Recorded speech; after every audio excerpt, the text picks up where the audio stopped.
welcome back to an episode of the Partner Up podcast. I'm Sergio. And I'm Kimberly. And it is episode 17. 17. Kimberly, how does it feel like to not have an organ anymore? It feels fine, but the surgical glue is itchy. It is? I know. I saw a little bit coming off, and I was afraid there was going to be like caught in something and get pulled off. So we had to cut it off, but it definitely does not look comfortable at all. Well, Aurelia, like one of the other scars, like the glue was like folding down, and she stepped on it the other day, and that kind of hurt. Yeah. The first few days, I was just sore. Yeah? But now... But you don't feel different? Like there's a part of you, an organ, that is no longer a part of you. Please...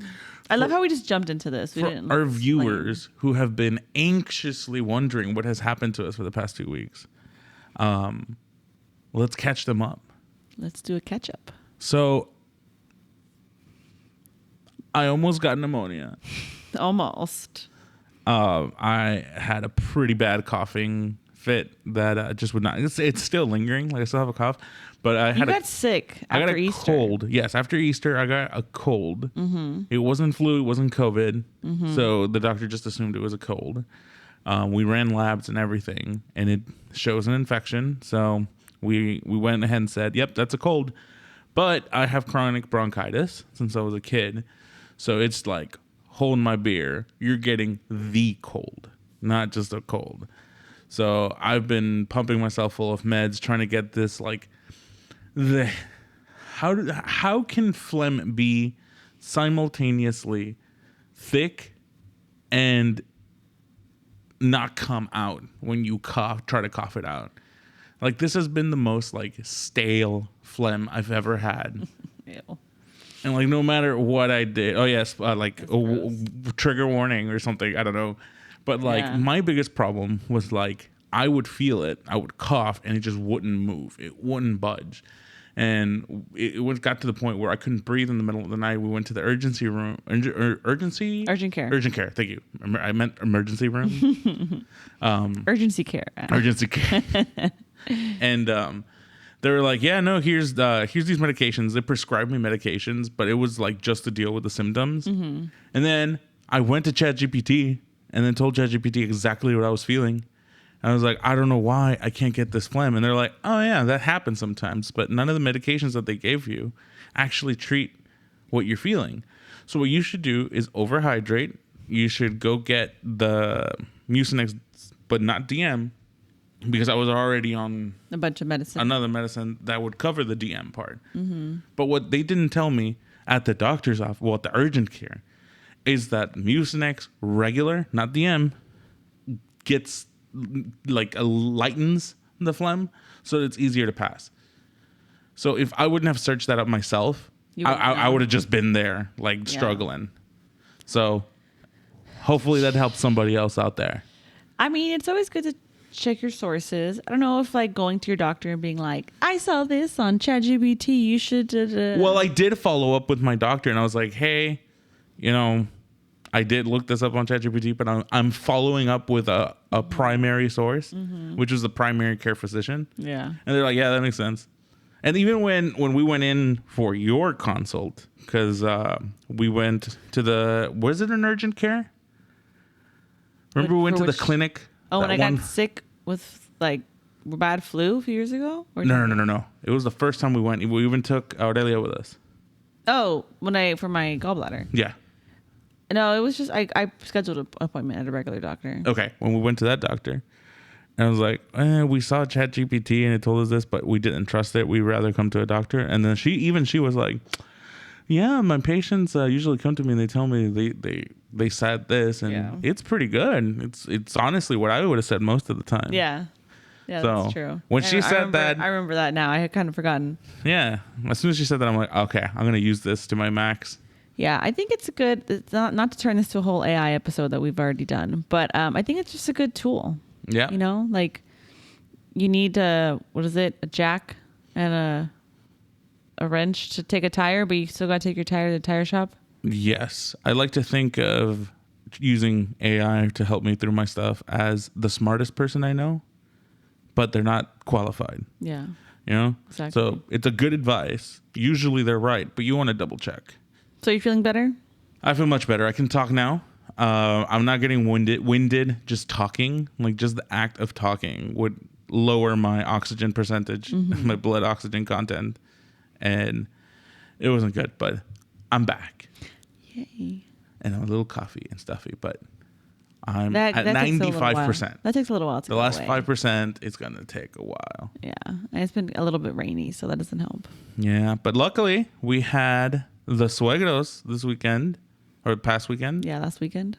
who came over and helped us out with the child. Yes. And they not only allowed for me and you to recover, but also Adelia got some grandparent time. Yeah. And it was so funny because we took a nap at the same time, which like doesn't happen anymore unless like she's also napping, which like it happens, but not as successfully as we would like it to happen a lot of the times. And I remember one time, like after the surgery, I had gone to the room to fall asleep. And then I remember like looking over and you were also asleep next to me. And I was like, oh wait, my parents are here. I'm like, oh my gosh, okay, it's fine. And I went back to sleep. So that was really nice. Yeah.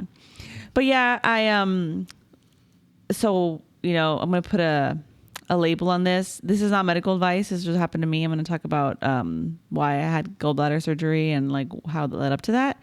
Kind of to see just in case somebody else, you know, who had a baby or not, you know, because this can happen to anybody. What happened? So in March, one night, I got these really, really bad pains. And it felt like I was going back into labor. I was like, oh my goodness, there could not be another baby in me. Please. What are you doing? Continue. Okay. And I remember like waking you up because I really slept through it, thank goodness. And I woke you up and I was like, I was like vomiting from the pain. And I only did that I'd only ever done that before when I was in labor. And I like tried taking a shower. I like sat on the toilet. Like nothing was working. And then you were like you were AIing stuff. And then we found the whole like put a heating pad on it and like lay on your stomach. And that kind of helped. But that took like almost a full hour to get rid of it. And I thought I was just going to ignore it. But then I know some of my friends who had gone through it before. And then I talked to your mom and she also had it. And she's like, don't ignore it. She's like, because I ignored it. And then it kept happening to me. And then I got pregnant again. And my pregnancy was high risk, my second pregnancy, because I ignored my gallbladder. And it was just a bad situation. And so a few days later, I had like a mini version of what had happened. But I knew that I needed to put the pressure with the heating pad again. And then the next day I scheduled an appointment. Yeah. So went to just a general doctor. She was like, yeah, you need to get an abdominal ultrasound. Went in for that. And then they're like, yep, you have gallstones. But I had no infection. They did my blood work. I had no infection. And side note, I've had family members who've had to have their gallbladders removed, men also, not just women. And they've waited till it's infected, and like they have to have like kind of more emergency style. I wonder if this is like a Hispanic thing. I think they say it does run. I don't remember off the top of my head, but I want to say, let me see. Because I've been asking my coworkers, and they're all, let's just say, not Mexican, not Hispanic at all, or non-ethnic people, and they had no idea. They're like, "What? It's a common thing?" I'm like, yep, absolutely. Every mom that we know has had to have it. Did your mom need to have it? No, my mom not. But your dad? Yes, my dad needed to have it removed. And a lot of people in my family, on my dad's side, have also had to remove, men and women. And like from not just recently, because I know some people say it's like maybe our diets nowadays. It's like, well, what happened to people back in the day when like they didn't know this?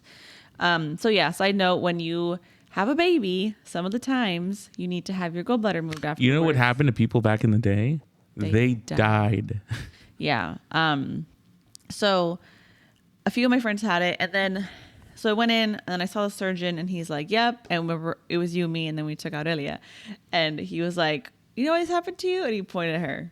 She because of her. And I was like, I was like, well, technically, I guess this also runs in my family, like because men and women, my family have also had it removed. Mm-hmm. And he was like, okay. He's like, but your case, I'm pretty sure it's because of the pregnancy. Because of the pregnancy, yeah. And he's like, you don't have to get it removed, but if you want more kids, he's like, I would recommend because this is just going to keep happening. Yeah. And I was like, okay, yeah, we'll take it out. And because I had only had like 2 attacks at that point, he was like, we can do it as soon as you want, or we can push it back. So with like scheduling to make sure my parents can come help us, we did it I think like 3 weeks later. Surgery itself was fine. Remember you were asking me, are you nervous? Like people were like, are you nervous? I'm like, no, I had a baby. Like I'm fine. I can do anything. Yeah, but they didn't put you under. But I've been put under before. They didn't like shove robot sticks in your abdomen. This is feeling like what surgeries Kimberly's had. I've been put under twice before. So this past time was my 3rd time being put under.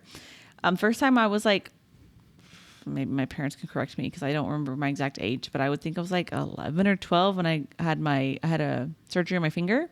I got put under for that. And then when I was like 17, I got put under for my shoulder. This one. Then the same thing, they went in with little robots and they fixed up my shoulder. So it was fine. And then this one, like they came in and explained, I feel like now that I'm an adult and this is happening to me, they're explaining things to me instead of like my parents, and my parents obviously worrying about me.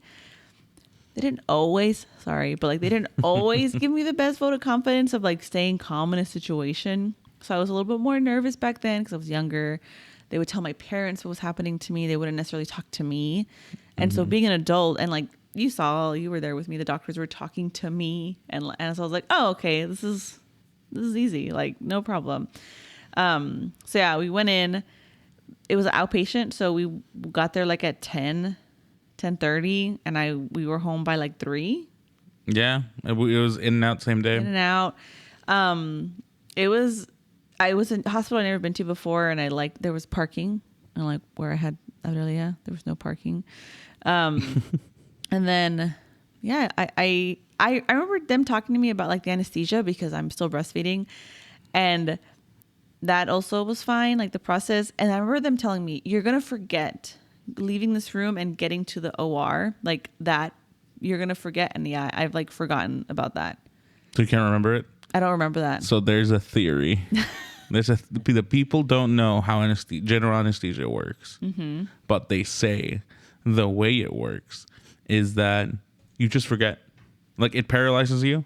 You just feel everything. Nothing's different. You just can't move. Therefore, your eyes close. Everything. Yeah. And then you forget about the experience. So I mean, maybe, but like I think it does knock you out, and it blacks you out, and you have no memory, and like you don't feel it because like there's like a sever. So like I guess technically that's the truth. Like you forget it, but like you don't ever feel the pain either, I think. So you didn't forget it. You just never recorded it. So that's about the pain. But I wasn't under anesthesia while I was going from the prep room to the OR. So it bleeds backward into your memory. I don't remember because the doctor, they gave me a pill right before I went. They're like, this is to prep you for the anesthesia. And then I have like, I think it's a memory, but I don't know if I'm making it up in my head where like they told me like, oh, this is oxygen or something like that. And then I don't remember, but I'm like, did I make that up? Because like, I don't remember. I remember them coming to get me and then you giving me a kiss goodbye and then them starting to wheel me out, but I don't remember getting like in an elevator or being pushed through doors.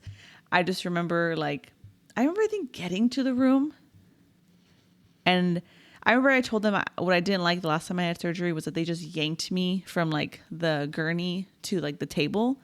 And I remember telling them I didn't like that. Like, okay, we'll make sure like you can scoot yourself and like we don't just yank you. And I kind of remember them telling me, okay, scoot over. But then I don't know if I remember it or not. Because I remember talking to the nurse about that. Mm-hmm. And then I just remember waking up in the bed, like in the recovery with the same nurse that was there with me before. She's like, oh, hey, you're back. And I was like, oh my God. I remember walking I had a similar experience to you. I want you to know that. Oh my God. It was just less dramatic. I walked out of that room I went to the waiting room. I sat down, and then I blacked out. You fell asleep. Next thing I know, the doctor shakes me and is like, "Hey, she's ready. Everything went fine. Nothing went wrong. She'll be ready in a couple minutes. She'll wake up. She's in observation right now, and then you can go in." I'm like, "Is this what it's like?" I remember you telling me that. So like we basically were asleep at the same time. We took a nap together in the same hospital. The only thing I will say was that like it was pretty like it was kind of painful. Like waking when I woke up. I remember that. I was in pain. You were freaking out the nurses. Oh yeah, with your coping mechanisms. So when I was in labor, back in January, I developed a coping mechanism. Was that when I'm in pain, I make a lot of noise because I don't know if you've ever seen in the movies. Some ladies it doesn't work for them. No, not like that. Like moaning, like moaning actually like helps me think because you're like vocalizing the pain, and that's something they talk about in like labor and delivery. Is like you have to vocalize your pain. You know, don't just like scream, but like make noise with your body and stuff, and it like kind of helps get it out. That helped me when I was in labor. So actually, why not? The MythBusters did a segment on this. Oh yeah. Except for them, it wasn't just like yelling. It was like cursing specifically. Mm-hmm. So I didn't curse when they put their hand in ice water and try to hold it. Mm-hmm. And they weren't allowed to curse on one, but in the other one, they were allowed to curse. Uh-huh. And I think it's just like a psychological like break. You're allowing yourself to do something you normally wouldn't. Yeah. And by pairing that up with like a noise, it like alleviates you a little bit more. It makes sense from like a survival standpoint. Mm-hmm. You're hurt, you're in pain. People who yell out and make noise were more than likely to receive help and survive than the ones who just stayed quiet. Yeah. So from an evolutionary perspective, it makes sense that yelling would alleviate some pain. Yeah. Yeah. Mm-hmm. So yeah, I was like making a lot of noise, and the nurse was like, "Oh my God, are you okay?" And I was like, "I'm sorry. This is like my coping mechanism. This is my coping mechanism." But the nurse was not. The nurse was really nice. I've been really lucky in like a lot of my healthcare experiences, like going to get care. The nurses I've had have always been pretty great. And then I remember them taking me to the room, the recovery room where you can come see me. And they sat me in a chair. Like where you came in, I was in a chair. I wasn't in a bed anymore. I was in a chair. You were like in a recliner. I was in a recliner. And you know what? This was great. I did not know this existed, but I want it for our house hopefully one day. They had, because I remember when I've had surgery before, they had warming blankets where they like take it out of the little oven and they give it to you. Well, this one, they had like a machine where they put the warm air in like a little pocket. Mm-hmm. They have like it has like a duct that leads from this machine, which is a heater and like a blower, and it leads into a duct that goes like onto the inside of a blanket. Mm-hmm. It felt so nice. Because I had to get undressed for surgery, so I was pretty cold. I bet. And I remember last time, I don't know how many years ago at this point, it was maybe like 12 years ago almost. They had to keep replacing my blanket after the surgery, but this one they didn't. It was just a machine they just turned on. And stayed warm. It felt nice. We were only in recovery for like an hour. Technologia. And that felt really nice. So yeah, the doctor was great. He also did surgery on one of my friends who also had a gallbladder removed. It was kind of just coincidence that I got him. The same doctor? The same doctor did the surgery. So it was great. I left a good review. I mean, it's like to get surgery, right? Having to leave, our baby, like she was in capable hands with my parents, but still like it wasn't that bad. I've had worse experiences. I know. I took the time as well to try to get some recovery for myself and you. Yeah. So like we're both just resting, cooperating. Yeah. It was nice having my parents here because like we were able to just relax. I mean, we still have to take care of Aurelia, right? I was able to like change diapers and like just focus on Aurelia, and your mom would help us out with lunch and things like that. Yeah. Your dad would go get us Sometimes breakfast. My mom would just be like, "Oh, I'm supposed to feed you guys," because she was like playing with the baby, and she'd be like, "Oh yeah," and I'm like, "Yeah, thanks, Mom." No, she did a good job. Just kidding. No, but it was really nice. I mean, it kind of sucked having them to have to be here because of the surgery, but it was also nice because I got them both to get time off to come help us, which was they don't really get to do that very often. Absolutely. And I know me coming back into work, we were like, how's your vacation? I'm like, vacation. But yes, we're both doing much better now. So highly recommend if you plan to get pregnant or postpartum, like look into that gallbladder thing if you get random pains, because it's not very fun. But I feel fine. Like I've had no sensitivity to foods lately, but I haven't had like pizza or something really greasy. We've been eating food from home. Mm-hmm. No, the past and chicken week, wings and chicken macaroni. wings and like not greasy, some cheese, but like the doctor was saying that maybe like greasy or super cheesy food might affect me, but I haven't had that yet. Maybe this weekend I will, because guess who gets to celebrate their first Mother's Day? My first Mother's Day. It was like kind of weird. Like I almost felt, thinking about it, I was like, oh yeah, I'm a mom. That's right. That's weird. I embrace being a mom, but at the same time it's like, there's like a holiday that I wasn't a part of and now like I'm a part of it. Mm-hmm. Like the transition is weird. And last year we didn't know I was pregnant on Mother's Day. We had a feeling. Remember? We could talk about this now because we were celebrating Mother's Day with your aunt. Yeah, with my dad's side of the family, and we had gone to like a draft house. Mm-hmm. So there was like beer and wine and stuff. And you and I had a feeling because we knew we had already started trying for a baby. And I had thought my period was not late yet, but apparently it was. I just got the days wrong. And we went there and I said, okay, I'll have one glass of wine to not, because I love wine. Anyone who knows me, who knew me, I love wine. Haven't had it. I think Mother's Day was the last time I drank. That's right. It's been a year since I've had alcohol. That's weird. Anyways, we went. Don't you get like a chip for that or something? We went to dinner, and I remember one of my uncles got all the moms flour, or like a pot with a little plant in it, and then they were like, "Oh, Kimberly, here, you're a dog mom. You can have one." And I was pregnant. Yeah. So look, I was a mom, but we didn't know. And then like 2 days later, we were home. That sounds much better than saying your Thea got you pregnant. Yeah, no. We were home, and then that's when we took the pregnancy test. And that's when we came out positive. And it was positive, yes. And then so we knew then for Father's Day, and we told your parents the day before Father's Day, because they were the first ones to know that we told. Yes. So I knew during Father's Day, and your but parents you didn't know about. And I didn't know during Mother's Day. So technically, but we didn't necessarily celebrate you because only your parents knew and your sisters and cousin didn't know, who were also hanging out with us. Mm-hmm. So like we couldn't celebrate you really, you know? Yeah. So this, this is going to be your first official. I forgot that. Yeah. For Father's Day, we went to the lake, the Bernie Lake, and we had a barbecue, and it was a whole thing. And my sisters and my cousin joined us. When they got there, like your parents couldn't talk about it anymore. We didn't talk about that. That's right. And your mom was like, "Don't touch anything, Kimberly." And like your sisters had left, and I was like, "What are you talking about? I have to help because they left." Like, here's the stuff. I was so frustrated. And then she's like, "No, it's fine." I'm like, "It's okay. I don't mind helping." Sergio will get it. I'm like, "What did I do?" Yes. Yeah. So my first Mother's Day, your first official Father's Day next month. But yeah, this weekend let's not say what we're doing, because my brother and I were just texting about what we're going to do this weekend. And I think it's going to be a surprise for my mom, but we're setting up what we're going to do this weekend. So I'm really excited. Okay. The specifics, because she knows we're coming. She knows we're going. Yeah, what we're doing. But she doesn't know the details yet. I'm excited that we get to spend it all together instead of having to figure out like, oh, who's like, so I have a question though. What's your question?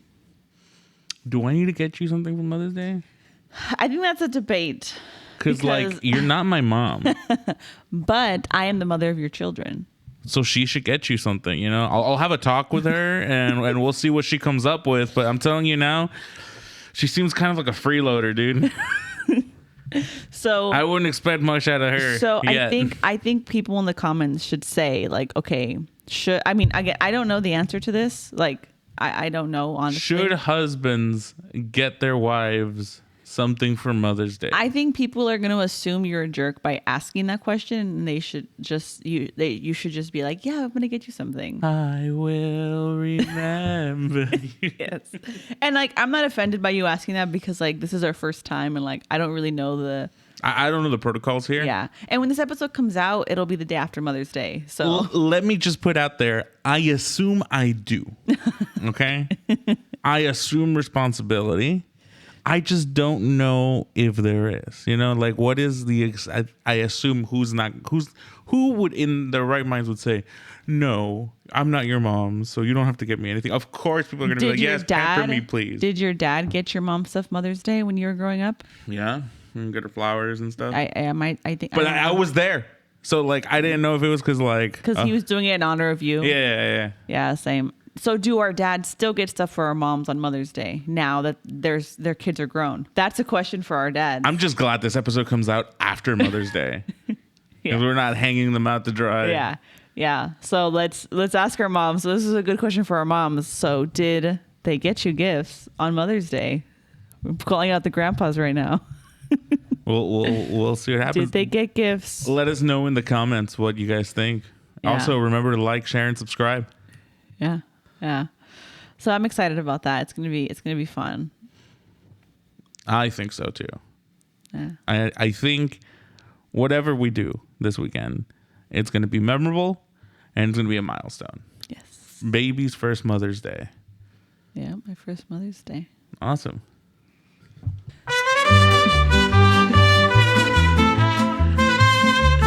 All right, everybody. Thank you for joining us on another episode of the Partnered Up Podcast.